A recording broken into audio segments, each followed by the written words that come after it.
హగ్గయి మొదటి అధ్యాయము మొదటి 11వ వచనం మనము చదివి ధ్యానం చేద్దాం. చాలా జాగ్రత్తగా వినండి. ఎందుకు నీ సంపాదన నీకు వాడకంలోనికి అంటే నీకు అది అక్కడకు రాకుండా పోతూ ఉంది. అనేక సార్లు మనం వింటూ ఉంటాము, సంపాదించింది ఎక్కడ పోయిందో తెలియదు, నాకు ఎక్కడ పోయిందో తెలియదు. ఎక్కడ పోయిందో ఈరోజు మనము వాక్యం ద్వారా మనం నేర్చుకుంటాం. సంపాదించిన సంపద అంతా ఆవిరైపోతాము. పంట చేస్తే పంట చేతికి రావడం లేదు, వ్యాపారం చేస్తే వ్యాపారంలో లాభం రావడం లేదు. ఎందుకు ఆ విధమైనగా నీ బ్రతుకుల విధంగా ఉంది అనేది మనం నేర్చుకున్నాం. వాక్య అంశము మన ప్రాధాన్యతలను బట్టి మనకు కొరత కలిగి ఉన్నది. వాక్యాంశం ఏంటి? మన ప్రాధాన్యతలను బట్టి మనకు కొరత కలిగి ఉన్నది. ప్రాధాన్యత అంటే ఏంటిది? ప్రాధాన్యత అంటే ఏంటి? ప్రాధాన్యత అంటే ఇప్పుడు అనుకోండి, నేను పట్టుకుపోయి ఒక 3 ఇళ్ళు చూపించాడు. 3 ఇళ్ళు చూపించి నీకు ఏ ఇల్లు కావాలో తీసుకో అంటారు. నువ్వేం చేస్తావు? 3 ఇల్లు కావాలంటా ఏం చేస్తావు? 3 ఇళ్లలో ఏ ఇల్లు నీకు మంచిగా అనిపించింది? ఇది కావాలి అంటే ఏంటిది? ఆ 3 ఒకదాన్ని నువ్వు తీసుకున్నావు అంటే ఏంటిది? నీ మొదట ఆలోచన దేని మీదకి వచ్చింది? దీని మీద. అది ప్రాధాన్యత. వాక్య అంశము నీ ప్రాధాన్యతలను బట్టి మనకు కొరతలను మనం కలిగిన. కొరత అంటే ఏంటిది? తక్కువ కలిగి ఉండడం. ఇది మనము హగ్గయి గురించి మనం చూసుకున్నట్లయితే బైబిల్లో పుస్తకాలని రకరకాలుగా విభజిస్తారు. మొదటి 5 గ్రంథాలు ఏమంటారు? మొదటి 5 గ్రంథాలు పంచకాండము అంటారు కదా, పెంటటుక్ అని అంటారు ఇంగ్లీష్లో. ఓకే, అది మోషే రాసింది. ఓకే, తరువాత మన ప్రవక్తలను మనం చూసుకున్నట్లయితే మన ప్రవక్తలలో పెద్ద ప్రవక్తలు ఉన్నారు, చిన్న ప్రవక్తలు ఉన్నారు. పెద్ద ప్రవక్తలు ఎవరెవరంటే యెషయా, ఇర్మియా, విలాప వాక్యములు, హెజికియేలు, దానియేలు. ఇవి పెద్ద ప్రవక్తలు, అంటే వాళ్ళ పుస్తకాలు పెద్దగా ఉన్నాయి. చిన్న ప్రవక్తలు అవి 12 ఉన్నాయి. ఓకే, దానియేలు తర్వాత ఉండే పుస్తకాలు అవన్నీ చిన్న ప్రవక్తలు, అంటే చిన్నగా అవి ఉంటాయి. వాక్యం అధ్యాయాలు తక్కువగా ఉంటాయి. సరే, ఇక్కడ ముఖ్య అంశం మనం చూసుకున్నట్లయితే ఇశ్రాయేలీయులు 2 చెరలోనికి కొనిపోబడ్డారు. ఏ చెర కొనిపోబడ్డారు? మనం బబులోను చెరలోనికి వాళ్ళు కొనిపోబడ్డారు. నెబుకద్నెజర్ రాజు వచ్చి ఇశ్రాయేలు పట్టణమును నాశనం చేశాడు. ఇశ్రాయేలులో ఉన్న ఆ యెరూషలేములో ఉన్న ఆ మందిరాన్ని పడేశాడు, ఇండ్లన్నింటిని పడేశాడు. ఉన్న వాళ్ళని పట్టుకొని వెళ్ళిపోయిన తర్వాత మరలా పర్షియా రాజు వచ్చిన తర్వాత వారిని సైరస్ పంపించేస్తాడు. ఎక్కడికి పంపించేస్తాడు? మరలా యెరూషలేమునకు వారిని పంపించేస్తాడు. యెరూషలేము పోతే యెరూషలేము ఎట్లుంది? ఇళ్ళన్నీ ఏమయ్యాయి? అన్ని కూలిపోయాయి. ఇల్లు మాత్రమే కూలిపోవడం కాదు, దేవాలయంను కూడా వాళ్ళు కూల్చేస్తారు. ఇక్కడ ముఖ్య అంశం మనం చూస్తున్నట్లయితే చదవండి 2వ వచనం. సమయం ఇంకా రాలేదు, యెహోవా మందిరమును కట్టించుటకు సమయం ఇంకా రాలేదని ఈ జనులు చెప్పారు. యెహోవా మందిరము కట్టించుటకు సమయం ఇంకా రాలేదు అంటే ఇక్కడ మనం ముఖ్య అంశం ఏం చూస్తామంటే యెహోవా మందిరమును కట్టడం.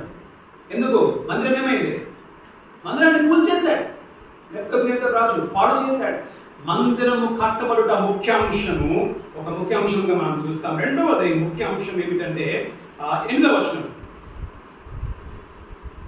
పర్వతములు ఎక్కి నాను తీసుకొని వచ్చి మీరు ఈ మందిరమును కట్టించేలా. రెండవ ముఖ్య అంశం ఏంటిదంటే ఆ మందిరమును కట్టడానికి కావలసిన సామాగ్రిని సమకూర్చండి.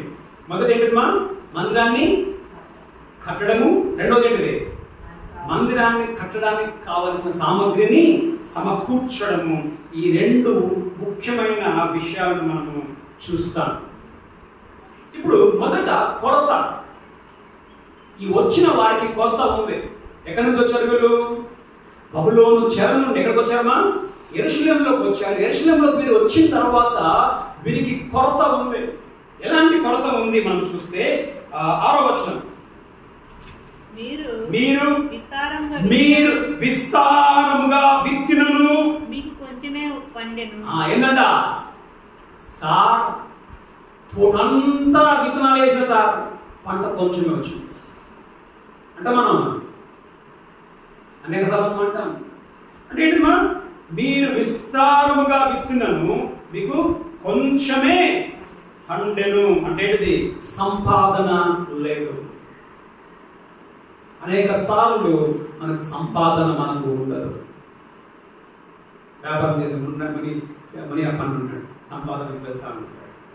అఫ్కోర్స్ తర్వాత మన సంపాదన మనము కలిగి ఉంటాం. తర్వాత చదవండి, మీరు భోజనం చేయుచున్నను ఆకలి తీరకుండా ఉన్నది, మీరు పానము చేయుచున్నను దాహం తీరకుండా ఉంది. రెండవది సంతృప్తి లేదు. మొదటి ఏం లేదు, మనం సంపాదన లేదు. రెండోది ఏం లేదు, సంతృప్తి లేదు. తిన్నా కడుపు నిండట్లేదు, తాగినా దాహం తీరడం లేదు, సంతృప్తి లేదు. అనేక సందర్భాలలో అనేక కుటుంబాలు ఎలాగ జీవిస్తున్నాయంటే తృప్తి లేని జీవితాలు, సంతృప్తి లేదు. ఏం సంపాదించినా సంతృప్తి లేదు, సంతృప్తి లేదు. చదువు కంటిన్యూ చేయండి. బట్టలు కప్పుకొనుచున్నాను చలి ఆగుతున్నది. బట్టలు కప్పుకుంటే ఏం లేదు, చలి ఆగుతున్నది. హుందాతనం లేదు, ఒక డిగ్నిటీ లేదు కదా, చిరిగిపోయిన బట్టలు. చదవండి, పనివారు కష్టము చేసి జీతము సంపాదించుకొనినను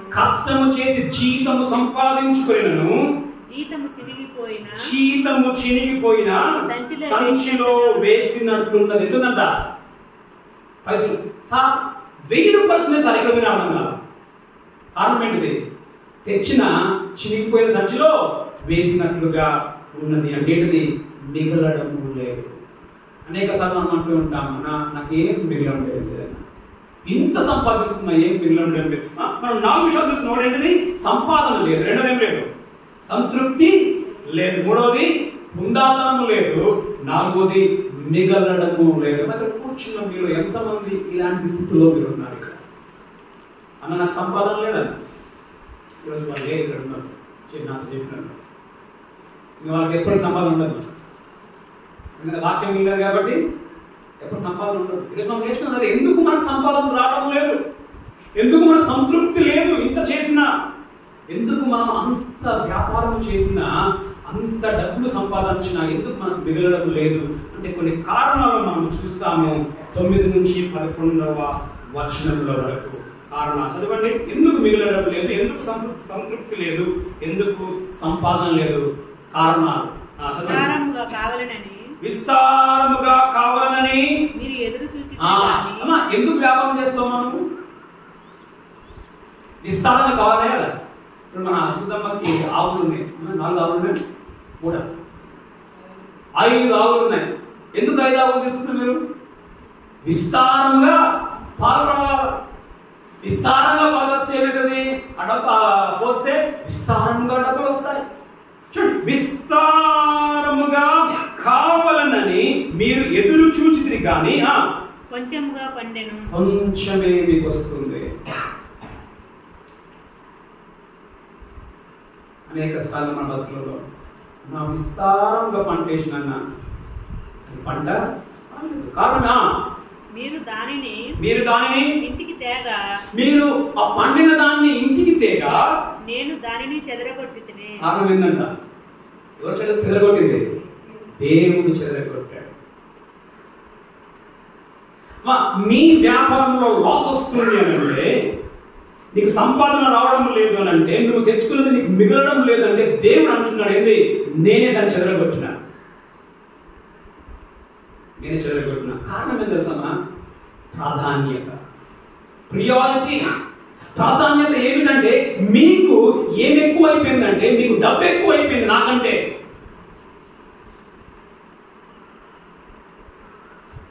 మీరు విస్తారముగా కావాలని మీరు ఎదురు చూచింది కానీ కొంచెమే పండెను, మీరు దానిని ఇంటికి తేగా నేను దానిని చెదర కొట్టి తిని. చదవండి.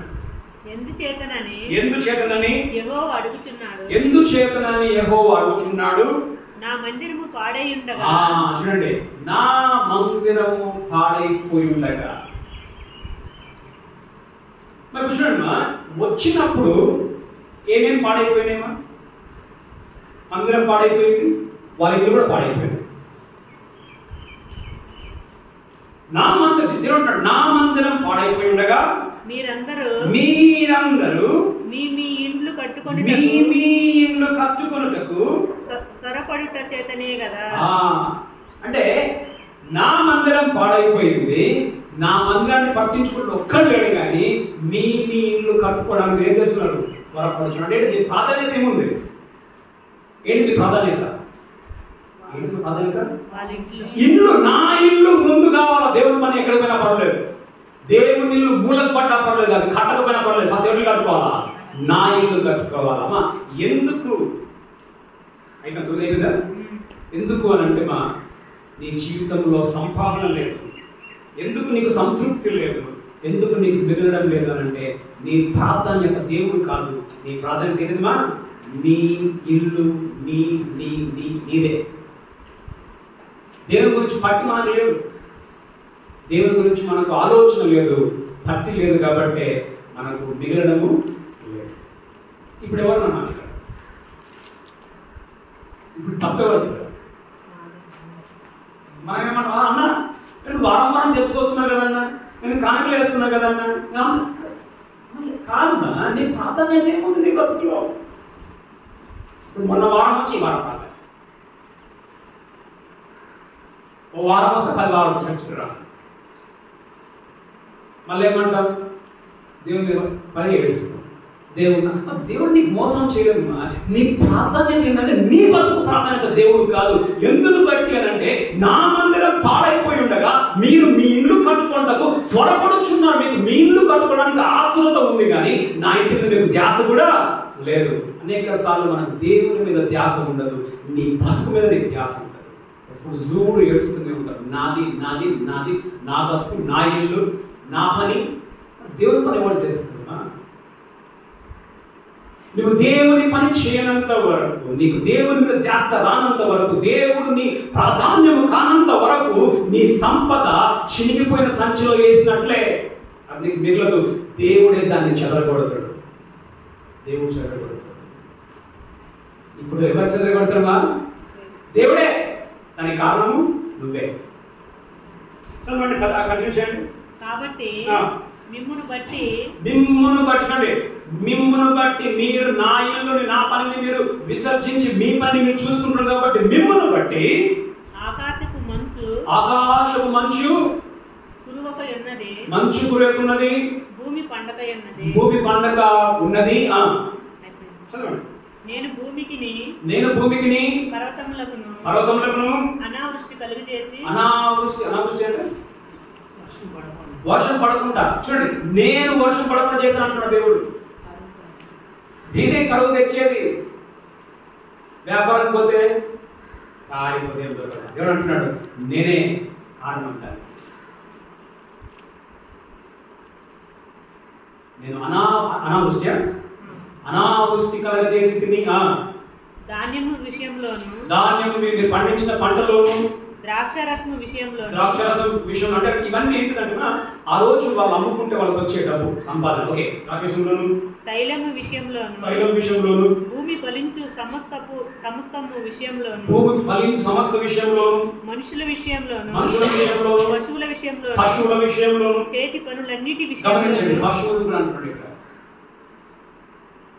అనేకులు ఇక్కడ మనము కొంత ఆవులు పెట్టుకుంటున్నారు, గోవులు పెట్టుకుంటున్నారు. పశువుల విషయంలోను, చేతి పనులన్నిటి మీద. అంటే నువ్వు చేసే నీ వ్యవసాయం కావచ్చు, నీ వ్యాపారం కావచ్చు, నీ పని ఏదైనా కావచ్చు, చేతి పనులన్నిటి మీద క్షామము పుట్టించి ఉన్నాను. చూడండి, కష్టము పుట్టుదమా, అనావృష్టి కలిగించేది ఆయనే. నీ చేతి పనిని కూడా శాపించేది ఆయన. కారణం ఏంటమ్మా? నీ ప్రాధాన్యత ఏంటిది? ప్రతిగా ఏంటిదో మన ప్రాధాన్యత? నీ పని, నీ ఇల్లు నీదే, కానీ దేవుని పని గురించి నీకు ఆలోచన లేదు. ఒక మాట, ఇప్పుడు మనకి ఎప్పుడైనా కానీ మొదట ఏమొస్తుందో గుర్తు, దేవుడి ఆలయం గుర్తొస్తుందా, నీళ్లు గుర్తొస్తుందా? దేవుని ఆలయం గుర్తురా, నీళ్ళు గుర్తొస్తుంది. 8:30 చర్చ్ తప్ప దూరం నుంచి వచ్చేవాళ్ళు, కొందరికి ఇల్లు పిల్లలకి భోజనాలు చేయాలి. 8:30కి చర్చ్, వచ్చేది 9 గంటలు. నీ ప్రాధాన్యత ఏంటి? నీ ప్రాధాన్యత ఇంకో ఏమో పెట్టుకున్నావు, కానీ నీ ప్రాధాన్యత దేవుడు కాదు. కొన్నిసార్లు మనం 10 వారాలు 2 వారాలు చర్చ రాకుండా ఉంటాం. నీ ప్రాధాన్యత ఇంకేమో ఉంది, నీ ప్రాధాన్యత ఇంకేదో ఉంది. కాబట్టి దేవుడు అంటున్నాడు, నేనే వాటిని నాశనం చేస్తూ ఉన్నాను. నేనే, నువ్వు తెచ్చినా కానీ మిగలకుండా చేసేది నేనే. కారణం ఏంటంటే నీకు ఎక్కువ అవి అయిపోయాయి, నేను తక్కువ అయిపోయాను. ఇప్పుడు మనం చూస్తున్నా ఇశ్రాయేలీయులు వీళ్ళు వచ్చిన వాళ్ళని దేవుడు ఎందుకు ఈ విధంగా అంటున్నాడు, నేను తెచ్చుకున్నా కానీ మీకు ఎందుకు నేను చెదరగొడుతున్నాను, మీకు ఎందుకు సంతృప్తి లేకుండా ఉంది, ఎందుకు మిగలడం లేదు అంటే కొన్ని కారణాలను దేవుడు చెప్పాడు. వాళ్ళు ఎలాంటి ప్రాధాన్యతలను కలిగి ఉన్నారు మనం చూద్దాం. 3 ప్రాధాన్యతలు మనం చూస్తాం. 3 ప్రాధాన్యతలు ఎలా వాళ్ళు దేవుని విషయంలో, దేవుని ఆలయం విషయంలో వాళ్ళ ఆలోచన ఉంది, వారి ఇంటి విషయంలో ఎలాంటి ఆలోచనలు కలిగి ఉన్నారు, వారు చేసిన దాన్ని బట్టి దేవుడు ఎందుకు అలా వారికి శాపముని వారికి కలుగజేసిన మనం చూసుకుంటే 3 మనం చూసుకుందాం. మొదటిదిగా 2వ వచనం కొంచెం కింద నుంచి, మొదటి వచనంలో కింద నుంచి చదువుదాం. యెహోవా వాక్కు యెహోవా వాక్కు ప్రత్యక్షమై ప్రవక్తయగు హగ్గయి ద్వారా సెలవిచ్చినదేమనగా ఈ మందిరము పాడై ఉండగా, చూడండి, ఈ మందిరము పాడైపోయి ఉండగా మీరు సరంబి వేసిన ఇండ్లలో నివసించుటకు, క్షమించండి 2వ వచనం మీరు చదువు. సమయం ఇంకను రాలేదు, చూడండి, సమయం ఇంకను రాలేదు, యెహోవా మందిరమును కట్టించుటకు సమయం ఇంకను రాలేదని ఈ జనులు చెప్పుచున్నారే. ఇప్పుడు దేవుడు ఏమంటాడు? ఏమన్నా నా జనులు అన్నా, ఈ జనులు అన్నా? దేవుడు ఇక్కడ నా జనులు అనట్లా, ఈ జనులు అంటాడు. కారణం తెలుసా? అలాగే దేవుడు తక్కువ అయిపోయింది, వాళ్ళ పనులు ఎక్కువైపోయింది. అందుకే అంటున్నాడు దేవుడు ఈ జనులు ఏమంటున్నట, సమయం ఇంకను రాలేదు, యెహోవా మందిరమును కట్టించుటకు సమయం ఇంకా రాలేదు. దేనికి టైం రాలేదమ్మా? దేనికి టైం రాలేదంట? దేవుని మందిరాన్ని కట్టే టైం ఇంకా రాలేదు. మన దేవుని మందిరం పడిపోయింది. మొదట వాళ్ళ ప్రాధాన్యత ఏమిటి అని అంటే, దేవుని మందిరమును కట్టడానికి వారికి ఏం లేదమ్మా? టైం లేదు. మనకి అది గడ్డి ఉంది. మనిషి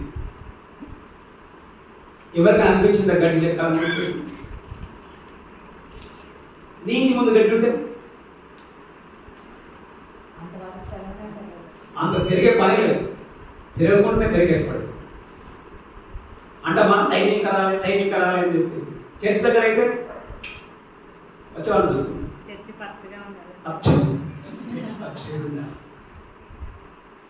సమయం ఇంకా రాలేదు దేవుని పని చేయడం. మనం ఏం చేస్తామంటమ్మా? దేవుని ఇంటి కొరకు, దేవుని కొరకు చేయాల్సిన పని కొరకు ఏం చేస్తామంటే, సమయం ఇంకా రాలేదని మనం ఏం చేస్తాం? వాయిదాలు వేస్తాం. నువ్వు వాయిదాలు వేసుకుంటా పోతే సమయం వస్తుందా? వచ్చే వారం చేస్తా అంటావు, మళ్ళీ వచ్చే వారం వస్తా, మరేమంటావు? పని ఉంది, ఇంకో వారం చేస్తా. సమయం ఇంకా రాలేదు. మనకు అనేక సార్లు మనకి దేవుని మందిరమును గురించి మనకు సమయం ఉండదు. నిన్న నేను ఒక ఊరికి పోయాను. ఆమె చర్చ్కి ఎప్పుడు రాదు, బాప్తిజం తీసుకుంది. చర్చ్ కరెక్ట్గా ఎప్పుడు వస్తుంది అంటే చికెన్ బిర్యానీ అన్నట్టు వస్తుంది. నాకు తెలియదు ఎట్లా వాసన అక్కడ పోతుంది. ఖచ్చితంగా వచ్చేస్తుంది, మన భర్త కూడా వచ్చేస్తుంది. ఇంకా ఎప్పుడు రాదు. రాత్రి 8 గంటల దాకా పొలంలో పని చేసుకొని వస్తాడు. చంద్రుడు ఉంటే 8 గంటల దాకా వస్తాడు. నిన్న పోయినప్పుడు అమ్మ చర్చ్ ఎట్లా అక్కడ కూర్చొని పోయేసరికి ఇక్కడ చర్చికి రామ్మా అంటే రేపు వచ్చేది కాదు సార్, మా ఇంటి పని చేసుకోవాలి సార్. దేవుని మందిరానికి రావడానికి సమయం దొరకదు నీకు. నీ ఇంటి పని కొరకు నీకు సమయం ఇంకా రాలేదు. నువ్వు సమయం ఇంకా రాలేదు అని అంటున్నావు. తర్వాత కానీ గమనించండి వీళ్ళు ఇంకేం చేస్తున్నారు. 3 చదవండి. అందుకు యెహోవా ప్రత్యక్షమై ప్రవక్తయగు హగ్గయి ద్వారా సెలవిచ్చినదేమనగా ఈ మందిరము పాడై ఉండగా ఈ మందిరము పాడై ఉండగా మీరు సారంబి వేసిన ఇంట్లో నివసించుటకు ఇది సమయమా? మీకు సారంబి వేసిన ఇంట్లో నివసించుటకు ఇంత సమయమా? నా మందిరం పాడైపోయింది, మీరేం చేశారు? మీ ఇంటికి స్లాబ్ వేసుకున్నారు. అంటే గమనించండి మా, వీళ్ళకి దేవుని మందిరము కట్టడానికి వీళ్ళకి టైం లేదు, కానీ పరిగెత్తుకొని రాగానే ఏం చేశారు? ఫస్ట్ ఏం చూశారు? దేవుని మందిరాన్ని చూశారు, వాళ్ళ ఇల్లు చూశారు. వాళ్ళ ఇళ్ళని చూశారు. ఇళ్ళని చూసి ఫటాఫట్ ఫస్ట్ ఏం చేశారు మా? వాళ్ళ ఇల్లు కట్టుకునేది ప్రారంభించారు. ఎట్లా కట్టుకున్నారంట? మంచిగా కింద రాయేసి పైన రూఫ్ వేసి పాలరాయేసి సూపర్గా. నా మందిరం పాడైపోయి ఉండగా మీరు మీ ఇల్లు కట్టుకొనుటకు ఇది సమయమా అనేది. దేవుని మందిరానికి నీకు సమయం ఉండదు, నీ ఇంటి కొరకు మాత్రం నీకేముంటది? సమయం ఉంటుంది. చదవండి మా. 2వ రాజులు అయిపోయిందా? 4 కూడా చదివా? ఓకే. 2వ రాజులు 25:9-10.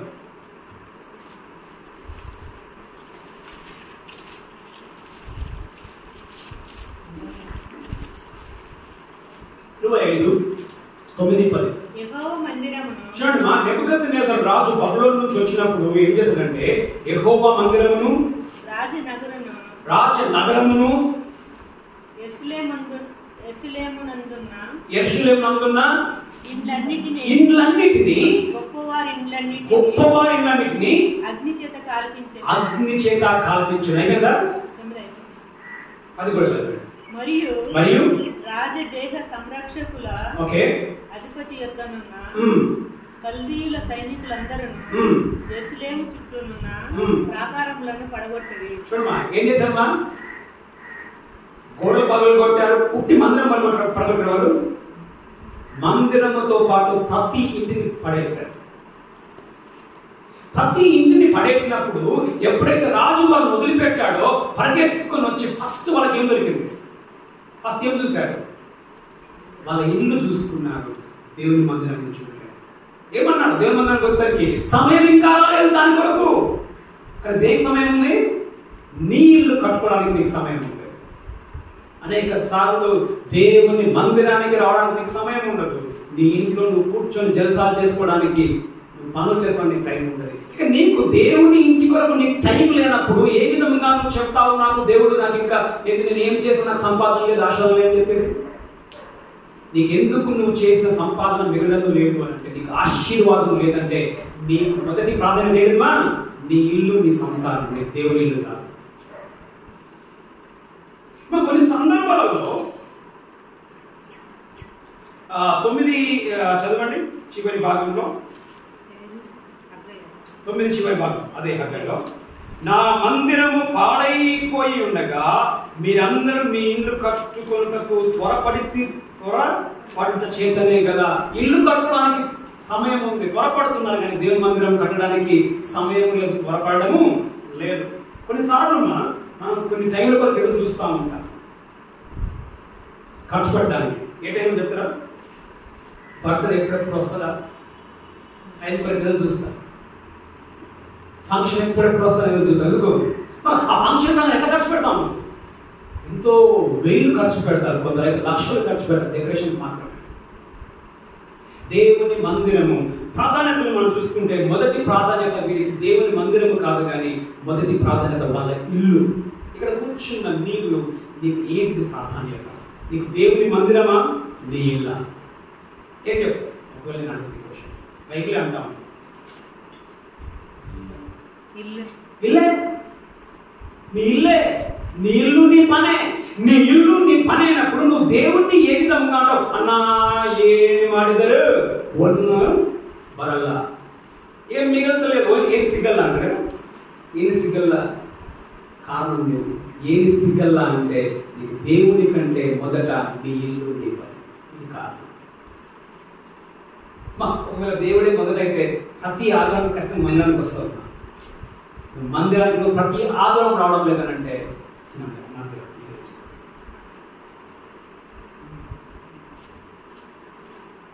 రెండవది మొదటి ఏంటిది మా సమయము. మొదటి ఏంటిది మా దేవుని మందిరం కొరకు సమయము, నీటి కొరకు సమయం. అది సరిగ్గా లేదు. ఇప్పుడు ఇక్కడ కూర్చున్న నీలో సరిగ్గా లేకపోతే నీ జీవితంలో కూడా ఏంటిదిమా అనావృష్టి. అనావృష్టి అంటే ఏంటిది? నువ్వు ఏం సంపాదించు నీకు అది మిగులు, దాన్ని దేవుడే మిగలకుండా చేస్తాడు. రెండవది ఏమిటి అంటే వ్యత్యాసం. వ్యత్యాసం అంటే తేడా చూపించడం. అర్థమైందా? తేడా అంటే వ్యత్యాసం. చదవండి రెండవ వచనం. ఓకే, సమయం ఇంకా రాలేదు. సమయం ఇంకా రాలేదంటే వాళ్ళకి ఆశ లేదు. దేవుని ఆశ లేదు. దేవుని మందిరంలో కట్టడానికి వాళ్ళకి ఆశ లేదు. వ్యత్యాసం. 4 చదవండి. ఈ మందిరము పాడైపోయి ఉండగా మీరు సరంబి వేసిన ఇంట్లో నివసించుటకు ఇది సమయమా అంటే ఏంటిది? దీనికి ఆశ లేదు. దేని మీద ఆశ ఉంది? దేని మీద ఆశ ఉంది? మొదట టైం, సమయం. దానికి ఇంకా టైం లేదు. నీటికి టైం ఉంది. రెండోది ఏంటంటే వ్యత్యాసం. వ్యత్యాసం అంటే దేని మీద ఆశ ఎక్కువ వాళ్ళకి? దేవుని మందిరమును కట్టాలని ఆశ లేదు, కానీ వాళ్ళ ఇంటిని గురించిన ఆశ ఎక్కువగా వాళ్ళకి. అంటే వ్యత్యాసమును చూపిస్తాం మనం అనేక సార్లు. తేడా చూపించాం. అర్థమైందా? తేడా అంటే అర్థమైందా?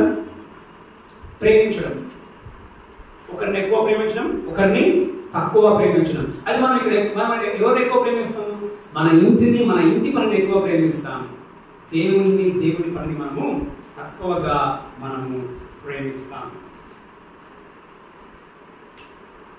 అంటే వాళ్ళు దేవుని యొక్క పనిని వాళ్ళు ప్రక్కన పెట్టారు. మొదట వాళ్ళ పనిని వాళ్ళు చూసుకుంటున్నారు. మనం అనేక సార్లు మనము వ్యత్యాసాన్ని చూపిస్తామో చూపించాము దేవుని పని కొరకు ఎక్కువ మన మీద మనం ఖర్చు పెట్టుకుంటాం, దేవుని మీద మనం తక్కువ ఖర్చు చేస్తాం. చేయమా? దేవుని సేవ కొరకు తక్కువ ఇస్తాం, మన కొరకు ఎక్కువ మనం ఖర్చు పెట్టుకుంటాం. ఫంక్షన్లు వస్తే అండం మందంగా పని చేసుకుందాం అని అంటే, నీ ఇంటి కాడ ఇది చుట్టాలు వస్తే కూర్చోబెట్టి నువ్వంతా చేసుకుంటావు పని. చర్చ్లో మాత్రం ఫంక్షన్ జరిగితే ఒక్కడు రాడు. వ్యత్యాసం చూపించాము. వ్యత్యాసం. లేట్గా వస్తాం, ముందు పరిగెత్తిపోతాం. వ్యత్యాసం. రెండవది ప్రాధాన్యత ఏంటంటే వ్యత్యాసం చూపించుట. ఇక్కడ కూర్చున్న నీలో నీవు దేవుని పని కొరకు వ్యత్యాసం చూపిస్తున్నావా? మొదట నీ పని చేసుకుంటున్న తర్వాత వీళ్ళు తేడా చూపించారు కాబట్టి దేవుడు వారి సంపాదనలో చెందిన గొట్టి ఉంటున్నారు. మూడవ కారణం చివరిగా 2వ వచనంలో మనం చూసుకుంటే సమయం ఇంకా రాలేదు అని అంటారు. సమయం ఇంకా రాలేదంటే వీళ్ళకి సోమరితనం. దేవుని పని చేయడానికి ఏంటి మనం? సోమరితనం. అదే వాళ్ళ ఇల్లు పని చేసుకోవడానికి సోమరితనమా? ముందే ప్లాన్ వేస్తేది, అరే రేపు ఇద్దేరా అద్దేరా, ముందే ప్లాన్ వేసేది. వాళ్ళ ఇంటి పని చేసుకోవడానికి సోమరితనం ఒక మాట. పొద్దున పాల్గొనడానికి 8 గంటలు వేస్తాం. పాల్గొనేవారు 5 గంటలు. 10 గంటల చర్చికి రావడానికి నీకు సోమరితనం. 5 గంటలకేమో నిద్ర చంపుకొని పాల్గొని డబ్బుల కొరకు లేస్తావు. 10 గంటలకు చర్చి రావడానికి నీకు సోమరితనం. సార్ పాలు పిండే పని లేకపోయినా 5 గంటలకు మేము కూడా లేస్తాం. అంటే పనులకి వెళ్ళే వాళ్ళు అందరూ లేస్తారు. లేదు అంటే పనులకి వెళ్ళేవాడు కొందరు పనులకి 8 గంటలకి వరకు డ్యూటీలో ఉంటారు, కానీ కొందరు పొద్దున 5 గంటలు వేస్తే వాళ్ళు పాల్గొంటారు.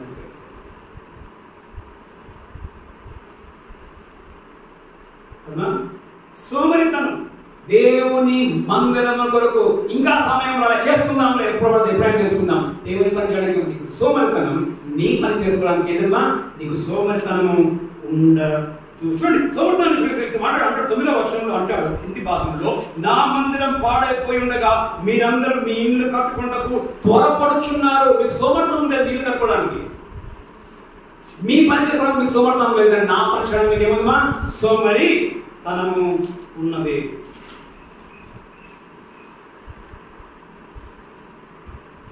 సోమరితనం.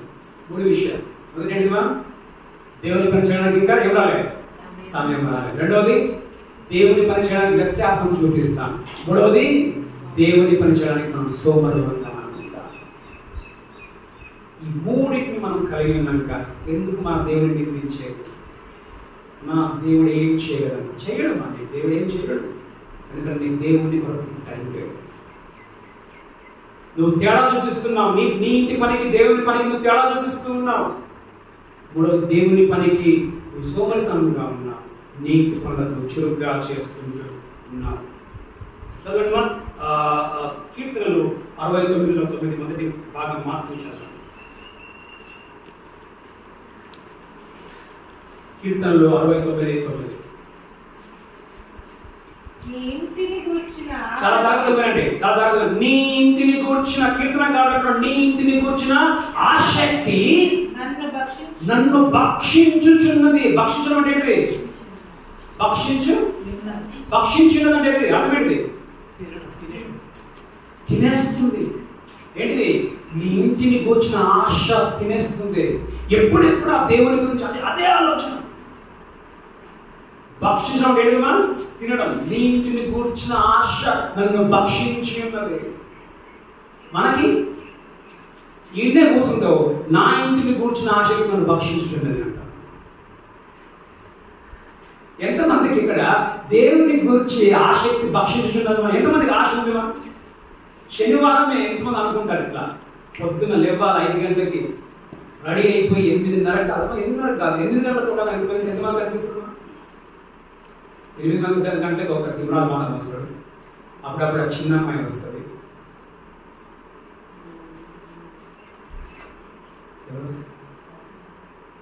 పద్మకు వస్తుంది అప్పుడప్పుడు. బట్ ఏం కావాలి? దూరంగా ఉన్న అవసరం లేదు. నాకు మిగతా వాళ్ళకి భక్షించుతున్నది మనకి దేవుని సన్నిధి గురించిన ఆశ. ఎందుకు వచ్చిందా ఆదివారం కూడా చర్చికి పోవాలి. చర్చికి పోకపోతే అన్న సార్ మా ఇంటికి వస్తాడు, లేదా ఫోన్ చేస్తాడు.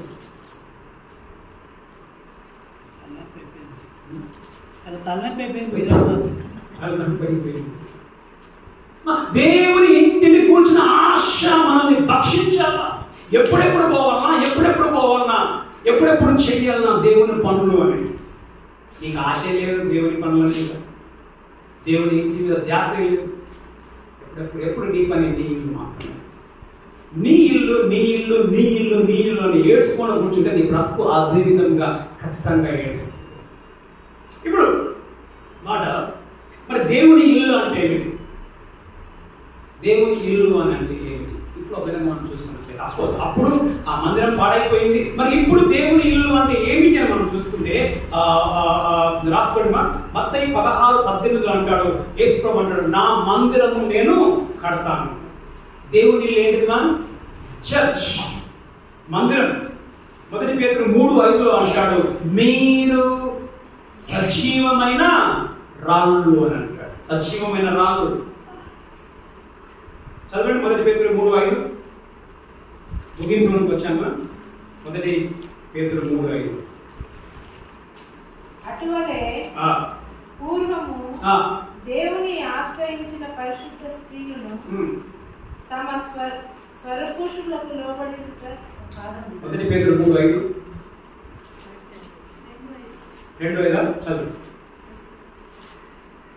యేసుక్రీస్తు ద్వారా దేవునికి అనుకూలములకు ఆత్మ సంబంధమైన బలులు నడిపించుటకు పరిశుద్ధ యాజకులుగా ఉండునట్లు మీరును సజీవమైన రాళ్ల వలె నుండి ఆత్మ సంబంధమైన మందిరముగా కట్టబడి. నా మందిరము పాడైపోయింది. ఇక్కడ అంటాడు మీరు ఆత్మ సంబంధమైన మందిరం, మీరే ఆ రాళ్ళు. సో ఇప్పుడు మందిరం ఏంటిది? మనమే మందిరం. ఈ మందిరము కట్టబడాలి. ఈ మందిరం కట్టబడ్డానికి గమనించండి, నువ్వు కట్టనైనా కట్టాలి, లేకపోతే నువ్వు కట్టే వారికి నువ్వు సహాయము చేయాలి. అదే అంటాడు ఇక్కడ 8వ వచనంలో,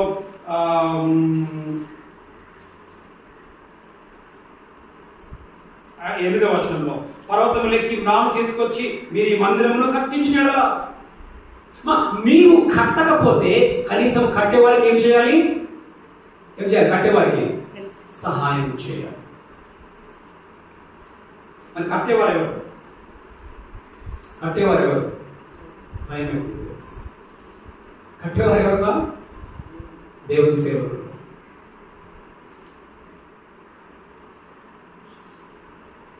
దేవుని సేవకులు, సేవ చేసేవారు ఊరు పోయి జనాలను కలుసుకొని యేసు గురించి చెప్పే ఆ సేవకులు.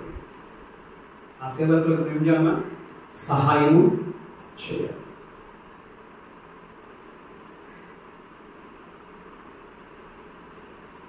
చదవండి మన 1 కొరింథీ 3:9-10. కట్టువారు. 1 కొరింథీ 3:9-10. మేము దేవుని జత పని వారమై ఉన్నాము. మీరు దేవుని వ్యవసాయమును దేవుని గృహమునై ఉన్నారు. గృహము దేవుని ఇల్లై ఉన్నారు మీరు. దేవుడు నాకు అనుగ్రహించిన కృప చొప్పున నేను నేర్పరి అయిన శిల్పకారుని వలె పునాది వేసి మరి ఇప్పుడు దాని మీద కట్టుచున్నాడు. ఎవరు? సేవకులు కట్టుచున్నారు. ఏం చేయాలన్నా? నువ్వు కట్టాలి. కట్టేవారికి ఏం చేయాలి? సహాయం చేయాలి. ఎంతమంది సహాయం చేస్తూ ఉన్నారు? ఎంతమంది సహాయం చేస్తున్నారు? ఎంతమంది మీ సేవకులకు కానుకలు ఇస్తూ ఉన్నారు? రాదు. ఇచ్చేకి మనసు రాదు. సేవకులకు ఇచ్చేకి చాలా మంది మనసు రాదు. అమ్మ మీరు ఇవ్వాలి అని నేను అడగడం లేదు, వాక్యాన్ని మాత్రం చెప్తున్నాను. ఎందుకంటే నేను ఎప్పుడు ఆశించింది లేదు, కాబట్టి ఉల్టా నేను పెట్టాను. అంటే దేవుడు మాకు ఇచ్చిన దాన్ని బట్టి వాక్యం చెప్తుంది ఏంటంటే, నీవు చేయకపోయినా చేసే వారిని, కట్టే వారికి నీవు సహాయము చేయాలి.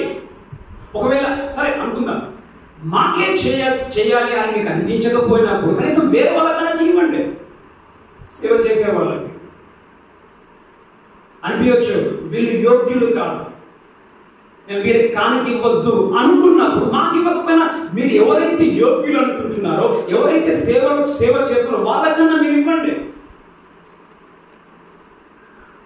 కానుకలు అనేక సార్లు దేవునికి ఇవ్వడానికి మనం ఏం చేస్తామా? వెనకడుగు వేస్తాం. నీ ఇంటి కొరకు నువ్వు ఖర్చు పెట్టుకుంటావు, దేవుని పని కొరకు ఇవ్వడానికి ఏం చేస్తాం? లెక్కలేస్తాం కదా. ఇంత ఇయ్యన్నా వద్దా? గమనించండి, అందరికీ ఆ మనసు ఉండదు, అందరికీ ఇచ్చే మనసు ఉండదు, కొందరికి మాత్రం ఇచ్చే మనసు ఉంటుంది. అది నిజమా కదా? అందరు ఇస్తారా? సంఘంలో అందరు ఇచ్చేవాళ్ళు ఉంటారు, తక్కువ మంది ఉంటారు ఇచ్చేవాళ్ళు దేవుని పని కొరకు. ఎందుకు సార్? చూడమ్మా, ఆ సమయంలో ఎవరు మా చెప్పేది ఈ మాటలు? ఎవరు రాస్తున్నారు దీన్ని? హగ్గైకి మనసుంది. ఏ మనసుంది హగ్గైకి? దేవుని మందిరం కట్టబడాలని హగ్గైకి మనసుంది, కానీ వేరే వాళ్ళకి మనసుందా? ఉందా వేరే వాళ్ళకి? వాళ్ళు రాగానే చాలా మందికి మనసు లేదు. చాలా మందికి నా ఇల్లు, నా సంసారం, నా కుటుంబం అనే ఉంది, కానీ దేవుని ఇల్లు లేదు. ఎవరమ్మా? హగ్గై లాంటి కొందరికి మాత్రమే దేవుని పని కొరకు మేము సహాయం చేయాలి, కొందరికి ఆశ ఉన్నది.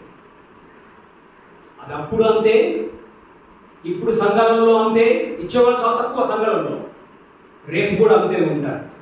ఇప్పుడు వాక్యం చెప్పినప్పుడు కూడా అంతే ఉంటుంది.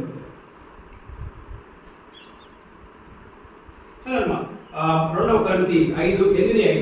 2 కొరింథీ 8:5.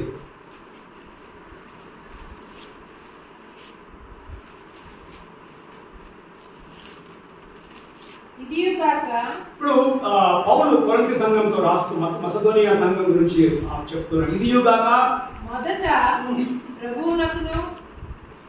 ప్రభువునకును దేవుని చిత్తము వలన దేవుని ఇష్టము వలన మాకును తమను తామే అప్పగించుకొనిరి. మొదట దేవునికి అప్పగించున్నారు, తర్వాత సేవకులమైన మాకు అప్పగించుకొచ్చున్నారు. ఇంతగా మీరు దేవుని పని కొరకు చేస్తారని మేము అనుకోలేదు అంటాడు ఎవరు? పౌలు. ఇప్పుడు ఇక్కడ కూర్చున్న మనలో ఎంతమందిని దేవుని పని కొరకు మనము సహాయం చేస్తూ ఉన్నాం? 3 విషయాలు. ఇదే మొదలెంటిది సమయం ఇంకా రాలేదు. దేని కొరకు? కానికించేకి ఇంకా సమయం రాలేదు నాకు. ఎప్పుడు ఇస్తావు? ఇస్తలే. ఎప్పుడు ఇస్తావు? ఇస్తలే. అంతే.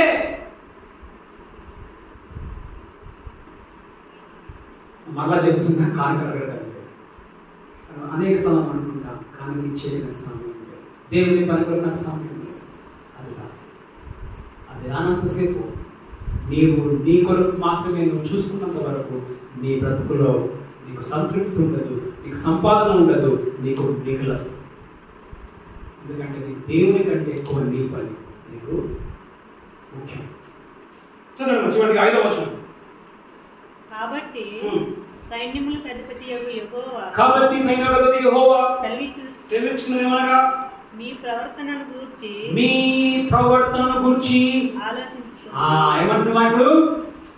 ఏమంటున్నా? నీ ప్రవర్తన గురించి ఆలోచన చేయండి. అమ్మా, ఇది నా వాక్యం కాదు, నా మాటలు కాదు. దేవుడు చెప్తున్నాడు, బాబు నీ ప్రవర్తన గురించి ఆలోచన చేయండి. అసలు నీ ప్రవర్తన సరిగ్గా ఉందా? నీ ప్రవర్తన సరిగ్గా ఉందా? ప్రవర్తన సరిగ్గా లేదు. ఎందుకంటే నీకు నీ ఇంటి కొరకు సమయం ఉంది, నా ఇంటి కొరకు సమయం లేదు. నువ్వు తేడా చూపిస్తున్నావు. నీ ఇంటిని ఎక్కువగా ప్రేమిస్తున్నావు, నా ఇంటిని తక్కువగా ప్రేమిస్తున్నావు. నీ ఇంటి కొరకు పడి పనులు చేస్తున్నావు, నా ఇంటికి వచ్చేసరికి అయ్యో నలిసిపోతూ ఉన్నావు. నీ ప్రవర్తనను గురించి ఏం చేయాలా? ఆలోచన చేయుడి. 7వ వచనం. కాగా సైన్యములకు అధిపతియగు యెహోవా సెలవిచ్చినదేమనగా మీ ప్రవర్తనను గురించి ఆలోచించుడి. చివరిగా ఇక్కడ కూర్చున్న మనము దేవుడు మనం చెప్పేది ఏంటంటే నీ ప్రవర్తన గురించి ఆలోచన చేయి, నీ ప్రవర్తన మార్చు. తర్వాత తీసే పనిలేదు. కానీ ఎక్కడ అంటున్నా? మత్తయి 6:33 అంటున్నాడు, మొదట నా నీతిని రాజ్యమును వెతుకుడి, అప్పుడు అవన్నీ నీ వెనుకలు వస్తాయి. అవన్నీ ఏంటి? నువ్వేమైతే కావాలనుకుంటున్నావు నీ వెనుకలు పరిగెత్తుకొని వస్తాయి. ఈరోజు దేవుని వాక్యమును మనం విని ఉంటున్నాం.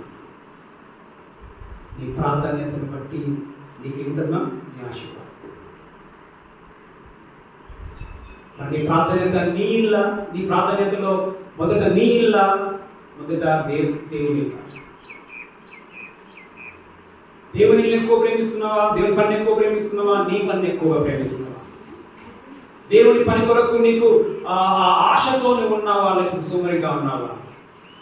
నీ మందిరం గురించి నాశనం, నీ మందిరం గురించి నాశనము భక్షించుచున్నది. మనం ఆశను కలిగి ఉందాం. మనం దేవుని కొరకు దేవుని మొదట సమయాన్ని ఇద్దాం. తర్వాత దేవుని ఎక్కువగా మొదటగా ప్రేమిస్తాం. తర్వాత దేవుని కొరకు మనము సోమరుగా మనం ఉండకుండా ఉందాం. దేవుడు మనం చేసిన దాన్ని దేవుడు దీవించి ఆశీర్వదిస్తాడు. ప్రార్థన చేసుకున్నాం. తర్వాత చివరిగా ప్రకటన రాకపోవడం అందిస్తాడు. తర్వాత భోజనాలు ఉన్నాయేమో భోజనాలు చేసుకుని వెళ్ళండి. వాక్యం విన్న అనేక సార్లు మేము సంపాదన మరి మేము సంపాదిస్తున్నాం, అయ్యో ఎక్కడికి పోతుంది అని అంటూ ఉంటాం. మరి మేము సంపాదించిన సంపాదన మాకు దొరకడం లేదు, సంపాదించినాం కానీ మాకు మిగలడం లేదు, మాకు సంతృప్తి లేదు.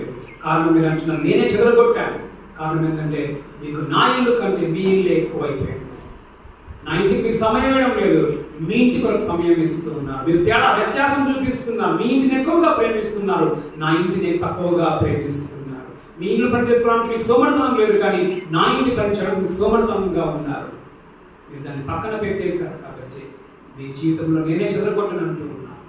ఇక నుంచైనా ప్రభా మీ ఇంటికి మీ పని కొరకు మేము సమయాన్ని ఇవ్వడానికి సహాయం చేయండి.